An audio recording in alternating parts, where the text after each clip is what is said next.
It was full steam ahead on the island of Sodor. All the engines were running on time. They wanted to finish their work quickly because tonight was Halloween. The engines loved seeing the children in their Halloween costumes. And the engines loved to hear tales of ghostly engines and scary steam trains. That evening, Sir Topham Hatt came to Tidmouth Sheds. "Thomas and Emily, you must go to the smelter's yard," he said. "An important delivery of iron must be collected right away." "Yes, sir," they puffed. Percy thought the smelter's yard was spooky.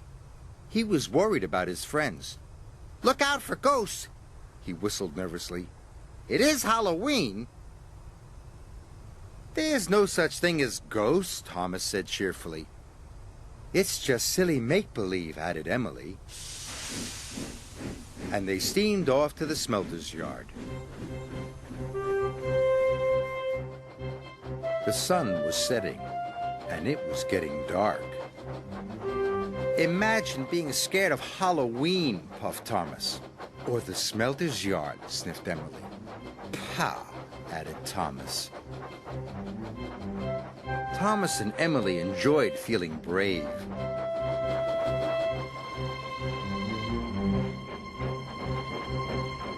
But when they got to the smelter's yard, it was very spooky.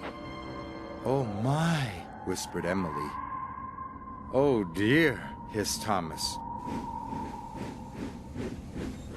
They puffed slowly through the piles of jagged steel and twisted scrap. The air grew hotter and the smoke grew thicker.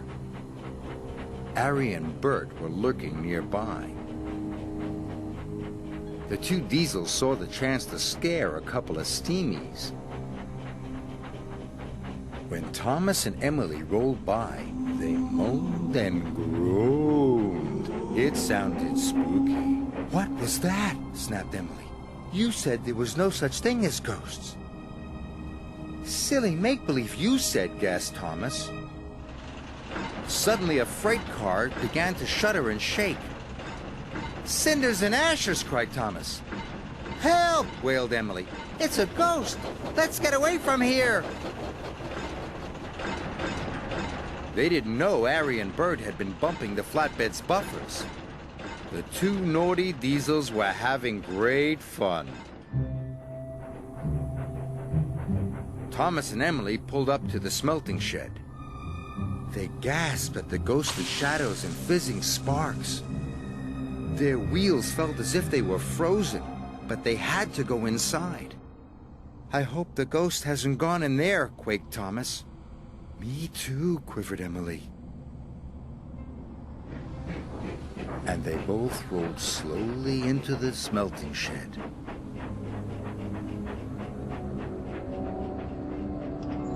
Inside, chains clanked and strange shadows danced across the walls.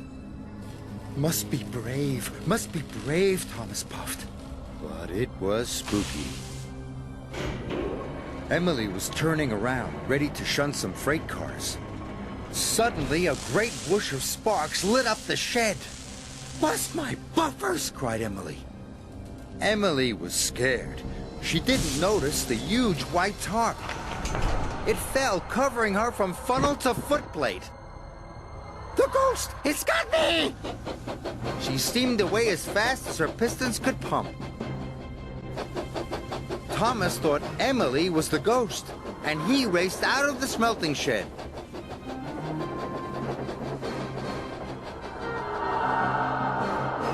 "The ghost is after me!" cried Thomas.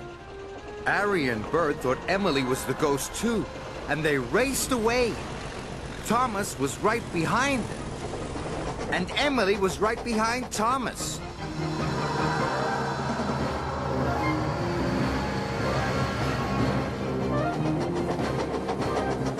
"Help!" Emily cried. "The ghost has got me!" Harry, Bert, Thomas, and Emily raced towards Tidmouth Sheds. Hidma's sheds was quiet and peaceful. All the engines were fast asleep. Thomas's whistle soon woke them up. "It's Thomas!" cried Percy. "Something must be wrong!" Suddenly, he saw Thomas, Harry, and Bert racing into the yards. "Stop!" he cried.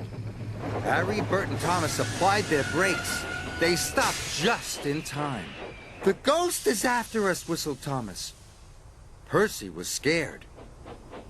But just then, Emily raced under a signal and the tarp flew off.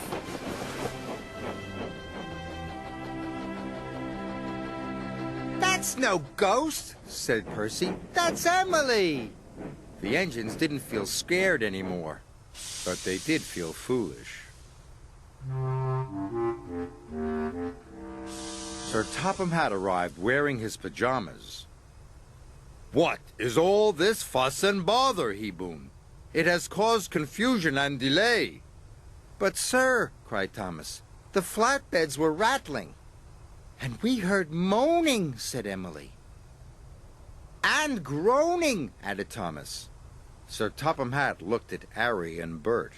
"Do you know anything about this?" he asked sternly. It was us, sir, Bert mumbled. For your punishment, you go back and collect the iron at once, said Sir Topham Hatt. Yes, sir, said Harry and Bert, and they rumbled away.